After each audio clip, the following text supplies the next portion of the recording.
Welcome to Karma's Harvest.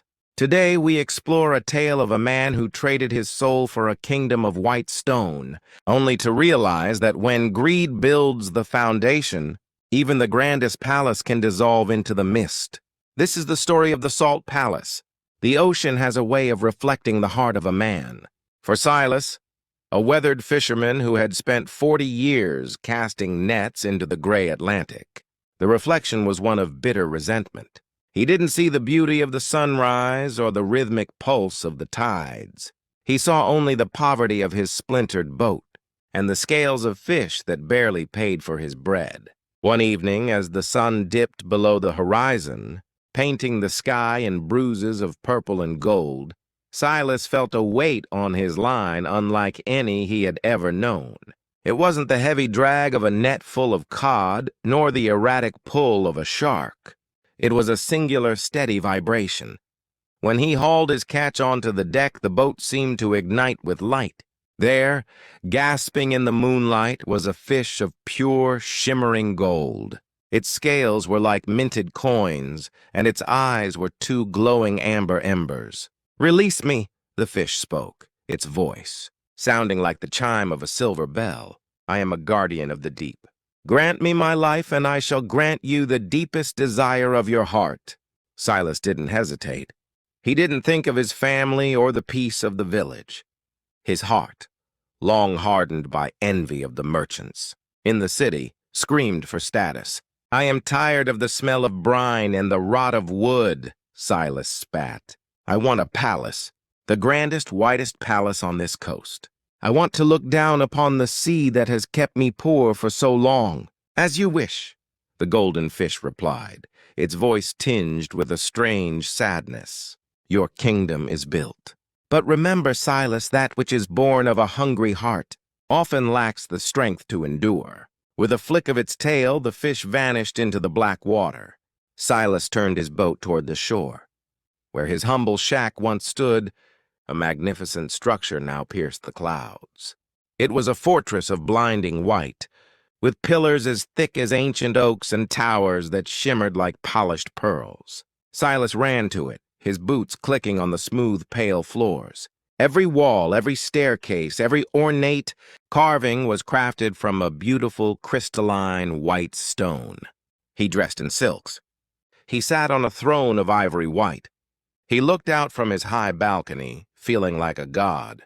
He ignored the strange, sharp scent in the air, a scent that reminded him of the sea, yet was dry and stinging.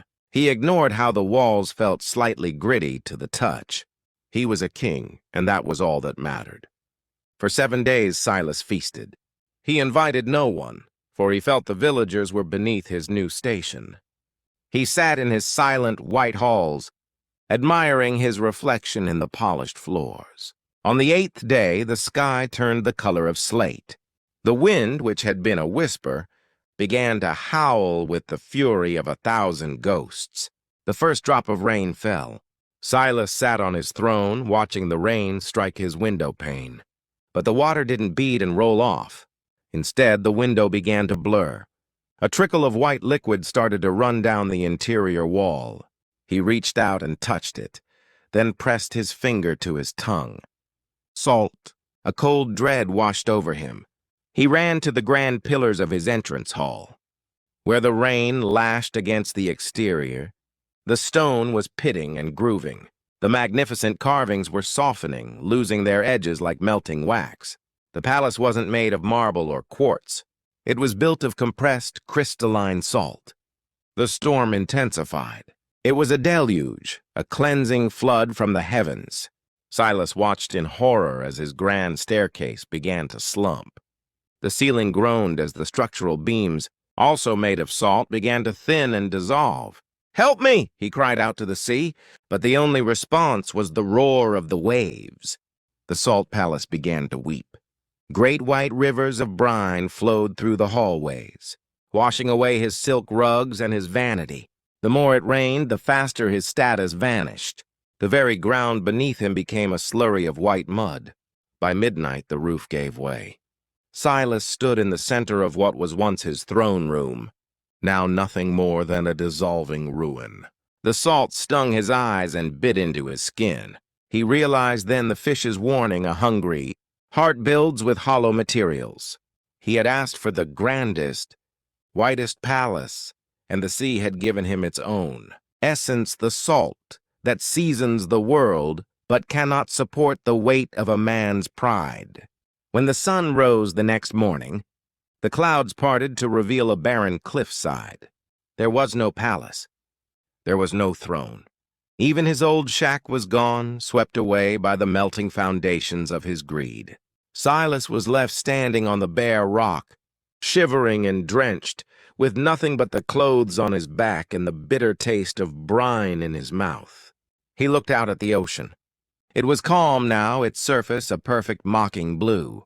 He had reached for the heights and ended up lower than where he began.